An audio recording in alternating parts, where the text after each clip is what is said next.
음력 정월 대보름을 앞두고 곳곳에서 다채로운 새시 풍속 행사가 열렸습니다. 주민들은 한 해 무사 안녕과 풍요를 빌었습니다. 건조한 날씨 속에 겨울철 산불 피해가 잇따르고 있습니다. 특히 정월 대보름을 맞아 산불 발생에 대한 주의가 당부됩니다. 광주 여상이 옛 영화를 되찾고 있습니다. 졸업생 대부분이 취업에 성공해 화제를 모으고 있습니다. 광주 전남의 국민의당 공천 경쟁률이 3대 1을 웃돌고 더불어민주당과 비교해 2배 가까이 많았습니다. 즐거운 주말 보내고 계십니까? 이어서 광주 전남권 뉴스입니다. 음력 정월 대보름은 우리 새시 풍속에서 설날만큼이나 비중이 큰 날입니다. 주말인 오늘 정월 대보름 행사가 곳곳에서 다채롭게 열렸습니다. 문현철 기자가 보도합니다. 부모가 힘을 모아 고를 메고 어린아이들은 소형고에 올라탔습니다. 두 편은 나뉘어 맞붙은 고싸움에 어른아이 모두 신이 났습니다. 음력 정월 대보름을 앞두고 광주 칠성마을 고싸움 놀이 축제가 열렸습니다. 옛날 민속놀이를 자녀하고 같이 할 수 있는, 체험할 수 있는 기회가 있어서 너무 좋았고요. 또 이런 모습들을 보여줄 수 있다는 게, 지금 현실에서 보여줄 수 있다는 게 너무 좋았습니다. 600년 전통 문화가 살아 숨쉬는 순천 나간읍성에서는 민속 한마당이 펼쳐졌습니다. 투호의 절구질까지 사라져가는 옛 새시 풍속을 즐기고 가족들은 정성껏 쓴 소원을 달집에 달아매며 건강과 무사 안녕을 빌었습니다. 가족들 새해도 이제 건강하고 무엇보다 이제 좋은 일만 가득하기를 너무나 바라고 있습니다. 새시 풍속에서 빠질 수 없는 게 연날리기. 직접 만든 전통 방패연이 신기한 아이들. 얼레에 매달아 연을 올려보지만은 아쉽게도 땅바닥에 곤두박질 칠 뿐 잘 날아오르질 않습니다. 제가 우리나라의 전통 연을 만들어서 너무 신기하고요. 저희 동생이랑 같이 만들어서 너무 재미있었습니다. 정월 대보름을 앞두고 달집 태우기와 달맞이, 쥐불놀이 등 풍성한 행사들이 곳곳에서 열리고 있습니다. 일요일은 내일은 맑겠지만 춥겠습니다. 대부분 지역의 아침 기온이 영하권으로 떨어지겠고 바람도 강하게 불어 체감온도는 더 낮겠습니다. MBC 뉴스 문현철입니다. 겨울철 건조한 날씨 속에 최근 한 달 사이 여수에서만 5건의 산불과 들불 화재가 잇따르고 있습니다. 대부분 부주의가 원인인데 대보름을 앞둔 지금 철저한 주의가 필요해 보입니다. 문형철 기자입니다. 시커먼 연기가 하늘을 뒤덮고 산 주변은 잿더미가 됐습니다. 인근에 있던 타이어에도 불이 붙어 소방관들이 진화에 애를 먹습니다. 또 다른 화재 현장, 나무들 사이로 시뻘건 불길이 피어오릅니다. 건조한 날씨가 계속된 가운데 최근 한 달 사이 여수에서만 5건의 산불과 들불 화재가 발생했습니다. 대부분 쓰레기나 나뭇가지 등을 태우다 불씨가 옮겨 붙은 게 원인입니다. 저녁에 나무 있나요? 얘가 태운다고 그랬어. 나도 모르게 불이 났어. 올해 전국 75건의 산불 화재 가운데 절반 가까이가 이 같은 이유로 발생했습니다. 특히 산 주변에 이런 가연성 물질들이 방치돼 있을 경우 대형 화재로 이어질 가능성은 더욱 큽니다.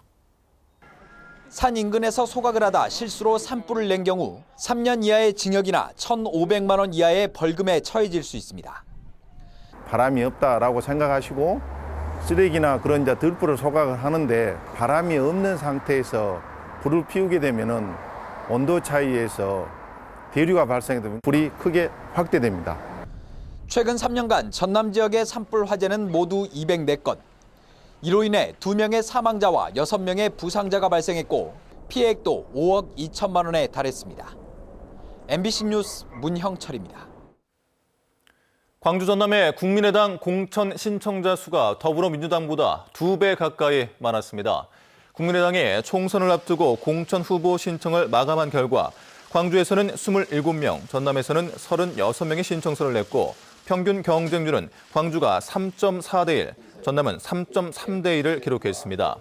더민주의 경우는 광주 전남의 공천 신청자가 34명으로 평균 경쟁률이 2대 1에 못 미쳤습니다. 국민의당은 오는 20일 공천 일정을 확정할 예정입니다. 전남 동부 지역을 중심으로 흙먼지 피해가 발생해 환경당국이 원인 조사에 나섰습니다. 여수와 광양, 순천 지역 주택과 차량 등의 밤사이에 미세한 흙먼지가 쌓이면서 오늘 각 지자체마다 관련 신고가 많게는 수십 건씩 잇따랐습니다. 지자체는 어제 저녁부터 지역의 미세먼지 농도가 세제곱미터당 130 마이크로그램까지 높아지면서 발생한 현상으로 추정하고 있습니다. 전라남도와 지자체는 정확한 원인 규명을 위해 주요 산업단지에 대한 현장 점검을 벌였으며 전남보건환경연구원도 시료를 채취해 분석 작업에 들어갔습니다. 금호타이어 노사의 임금 단체 협상에 최종 타결됐습니다. 금호타이어 노조는 전체 조합원 2,900여 명을 대상으로 평균 임금 4.6% 인상과 연말 임금 피크제 도입 등을 골자로 한 임단협 잠정 합의안에 대해 찬반 투표를 한 결과 투표율 93.6%, 찬성률 52.45%로 가결됐다고 밝혔습니다. 쟁점이었던 임금 피크제는 올해 말부터 도입하기로 조율했는데 이를 위해 임금 피크제 실무위원회를 구성하고 사회 통념상 합리성에 기초해 협의해 나가기로 했습니다. 금호타이어 노사는 오는 25일 광주 공장에서 최종 조인식을 할 예정입니다. 한때 취업률이 높기로 유명했던 광주 여상이 다시 옛 영화를 되찾아가고 있습니다. 취업률이 80%를 웃도는 데다 졸업생 상당수가 공기업이나 금융권에 취업을 한 것으로 나타났습니다. 이계상 기자입니다.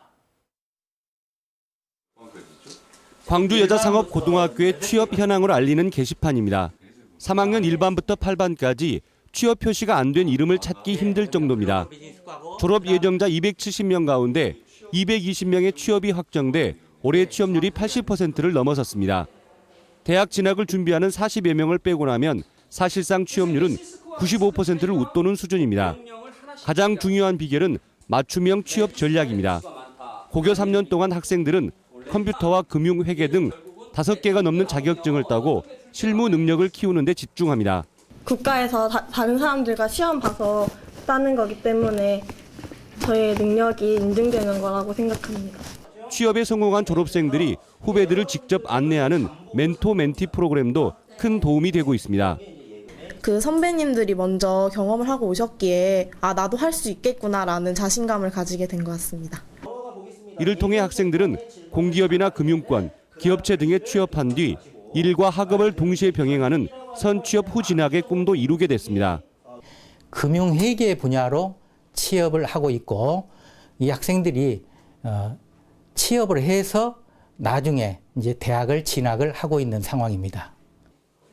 광주 지역 특성화고 평균 취업률이 35% 수준인 것과 비교하면 광주 여상은 2배 이상 높은 것으로 나타났습니다. 중학교 내신 성적 30% 이상의 학생들이 신입생의 절반을 차지할 정도로 이 학교의 인기는 높아지고 있습니다. MBC 뉴스 이계상입니다. 국내 조선업계가 저유가와 경기 침체로 선박 수주에 어려움을 겪고 있는 가운데 현대사모중공업이 올 들어 첫 수주에 성공했습니다. 현대사모중공업은 이달 초 터키 선사인 디타스 시핑으로부터 15만 8천 DWT급 탱커 2척을 1억 3천만 달러에 수주했다고 밝혔습니다. 현대사모중공업은 현재 2년치 일감인 85척의 수주 잔량을 확보해 놓은 상태입니다.